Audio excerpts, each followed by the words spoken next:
दोस्तों, आज की सबसे पहली और बड़ी खबर। झारखंड में ईडी का एक्शन।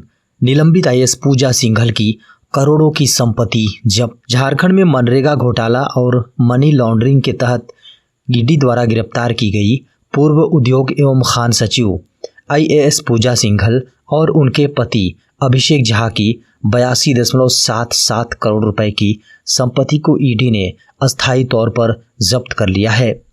ईडी द्वारा जब्त की गई संपत्तियों में रांची के बरियातू रोड स्थित बहुमंजिला आलीशान पल्स सुपर स्पेशलिटी हॉस्पिटल सहित pulse diagnostic and imaging centre और रांची के ही 2 भूखंड भी शामिल हैं। बता दें कि प्रवर्तन निदेशालय की एजुकेटिंग अथॉरिटी ने निलंबित आईएएस अधिकारी पूजा सिंघल और उनके पति अभिषेक झा की करोड़ रुपए की मूल्यों की संपत्तियों को जब्त करने पर मुहर लगा दी। गर्मियों की छुट्टियों में कॉपियां जांचने को लेकर शिक्षक परेशान। जेसीईआरटी ने झारखंड के सरकारी विद्यालयों में कक्षा 1 से 7 तक के बच्चों के लिए चल रही वार्षिक परीक्षा की कॉपी गर्मी की छुट्टी के दौरान गृह कार्य के रूप में शिक्षकों द्वारा जांचने का आदेश जारी किया गया है। मंगलवार को जैसे ही यह आदेश जारी हुआ, वैसे ही शिक्षकों ने इसका विरोध करना शुरू किया। कई शिक्षक संघों ने इसके विरोध में आवाज भी उठाया। अब शिक्षकों की आपत्ति के बाद जेसीईआरटी की निर्देशक किरण कुमारी पासी ने यह आदेश वापस लेने का आश्वासन दिया है। बता दें कि सरकारी एवं सहायता प्राप्त विद्यालयों में 13 मई तक वार्षिक परीक्षा होनी है। वहीं 15 मई से 10 जून तक स्कूलों में ग्रीष्मावकाश होना है। जेसीईआरटी के पूर्व के आदेश में गर्मी की छुट्टी के बाद कॉपी जांचने की बात कही गई थी। झारखंड के 12 जिलों में तापमान 42 डिग्री से पार। झारखंड के 12 जिलों में तापमान 42 डिग्री से अधिक दर्ज किया गया है।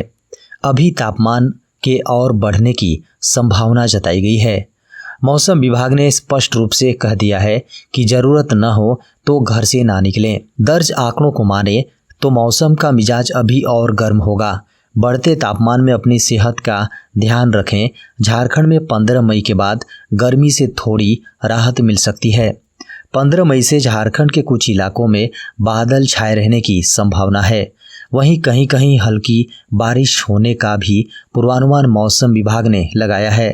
मौसम विभाग ने संभावना जताया है कि अभी कई शहरों के तापमान में और वृद्धि संभव है। इस वक्त चक्रवात मोचा को लेकर काफ़ी चर्चा का बाजार गर्म है। मौसम विभाग ने साफ कह दिया है कि इसका झारखंड पर कोई खास असर नहीं पड़ेगा। मां के इलाज के लिए किडनी बेचने पहुंचा बच्चा, देखकर रो पड़े डॉक्टर। खबर झारखंड से है। एक बच्चा अपनी मां के इलाज के लिए पैसे नहीं जुटा पाया तो हॉस्पिटल घूमकर अपनी किडनी बेचने के लिए ग्राहक ढूंढने लगा। यह बच्चा दीपांशु मदर्स डे के बारे में भले ही नहीं जानता हो, लेकिन उसकी हर एक धड़कन केवल मां के लिए धड़क रही है।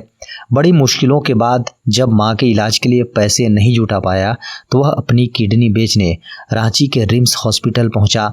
यहाँ उसकी मुलाकात एक डॉक्टर से हुई जो मां को स्वस्थ कर देने का भरोसा दिलाकर उन्हें रांची लाने को कहा।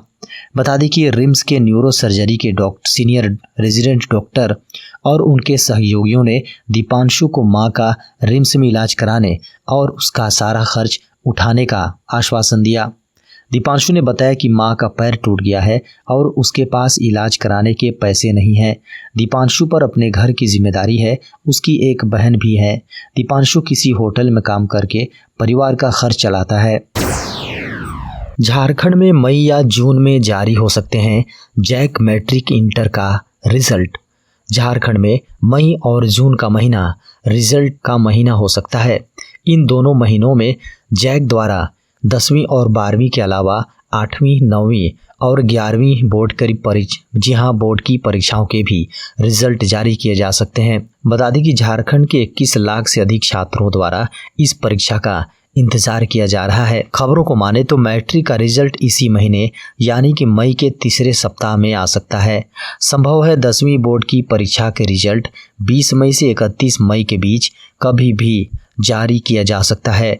इसी तरह 8वीं और 9वीं और 11वीं बोर्ड के रिजल्ट जून के महीने में आने की संभावना है। झारखंड के रामगढ़ में मुख्यमंत्री हेमंत सोरेन ने किया वीवीआईपी गेस्ट हाउस का उद्घाटन। झारखंड के सीएम श्री हेमंत सोरेन ने गुरुवार को पतरातू लेक रिसोर्ट में बने लगभग 20 करोड़ की लागत से वीवीआईपी गेस्ट हाउस का विधिवत तरीके से उद्घाटन किया। बता दें कि इस कार्यक्रम स्थल से सीएम के हाथों अन्य योजनाओं को लेकर 25 करोड़ की लागत का शिलान्यास किया गया है। इस कार्यक्रम के दौरान झारखंड के पर्यटक मंत्री हफीजुल हसन, बड़कागांव विधायक अम्बा प्रसाद मुख्य रूप से मौजूद थे। वहीं मंत्री हफीजुल हसन ने कहा कि पतरातू लेक रिसोर्ट में 6 किलोमीटर तक रोपवे का भी निर्माण किया जाएगा। नेतरहाट पतरातू के लिए विशेष गाड़ी की व्यवस्था पर्यटकों के लिए की जाएगी। इस कार्यक्रम में झारखंड में 72 करने वाले कला प्रतिभागियों को 1 लाख रुपए का चेक भी मुख्यमंत्री के द्वारा सौंपा गया। मुख्यमंत्री के द्वारा विधिवत तरीके से वीवीआईपी गेस्ट हाउस का फीता काटकर उद्घाटन किया गया। देश में अब पेट्रोल डीजल का खर्च होगा जीरो, सड़कें भी होंगी इलेक्ट्रिक। अब इलेक्ट्रिक रोड काफ़ी चर्चा में है। ऐसे में इलेक्ट्रिक सड़क का नाम आते ही आपके मन में कई सारे सवाल उठ रहे होंगे कि ये इलेक्ट्रिक सड़क है क्या और ये कैसे काम करेगी। नितिन गडकरी नए नए प्रैक्टिकल करने के लिए जाने जाते हैं।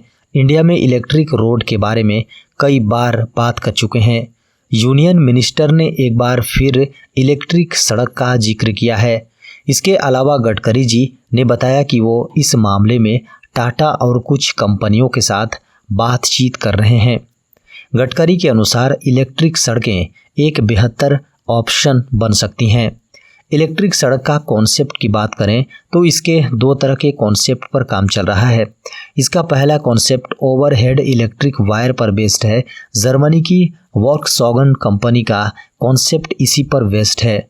इसके दूसरे कॉन्सेप्ट में गाड़ियों के इंजन तक इलेक्ट्रिसिटी को कार के टायर के जरिए पहुंचाया जाए।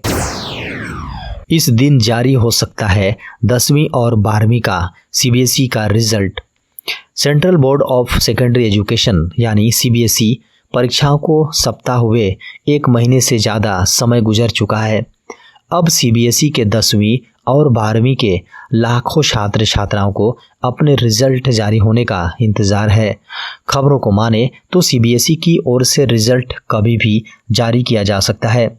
बोर्ड अपनी आधिकारिक वेबसाइट cbse.nic.in, cbseresults.nic.in, cbseresults.gov.in और cbse.gov.in पर कक्षा 10वीं और 12वीं बोर्ड परीक्षाओं का रिजल्ट जारी करेगा। इसके अलावा डिजीलॉकर मोबाइल ऐप और अन्य वेबसाइटों के जरिए भी रिजल्ट चेक किया जा सकता है।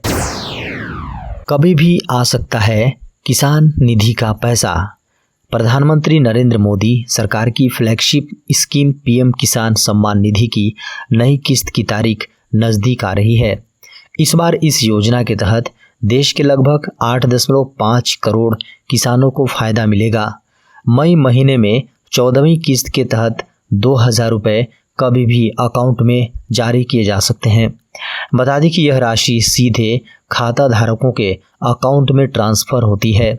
इस प्लान का लाभ प्राप्त करने के लिए लाभार्थियों को अपना KYC सत्यापित किया जाना जरूरी है। इसके बिना लाभार्थियों के खाते में यह राशि ट्रांसफ़र नहीं होगी। सरकार साल में 3 बार पीएम किसान सम्मान निधि का राशि ट्रांसफ़र करती है। इसकी समय अवधि भी तय है। केंद्र सरकार 1 अप्रैल से 31 जुलाई के बीच में पहली किस्त का पैसा ट्रांसफ़र करती है। वहीं दूसरी किस्त 1 अगस्त से 30 नवंबर के बीच में ट्रांसफ़र की जाती है।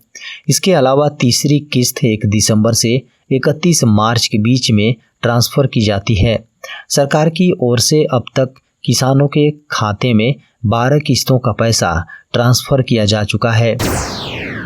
अब इंडियन रेलवे में होगी बेबी बर्थ। भारतीय रेलवे कर रहा बड़ी तैयारी।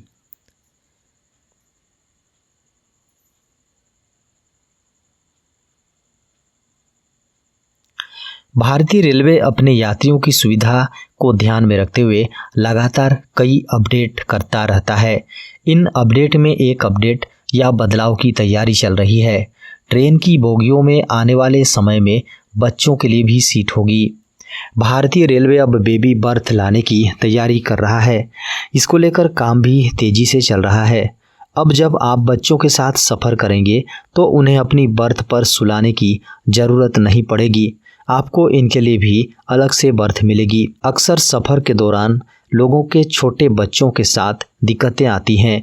उनके लिए अलग से सीट नहीं होने के कारण से पेरेंट्स को उन्हें अपने साथ सुलाना पड़ता है। ऐसे में यात्रा को सुगम होने के बजाय परेशानी भी बन जाती है। ऐसे में अब रेलवे 5 साल से छोटे बच्चों के लिए बेबी सीट बनाने पर विचार कर रहा है। इसको लेकर बाकायदा एक फेज का ट्रायल भी हो चुका है। बताया जा रहा है कि दूसरा ट्रायल भी जल्द हो सकता है।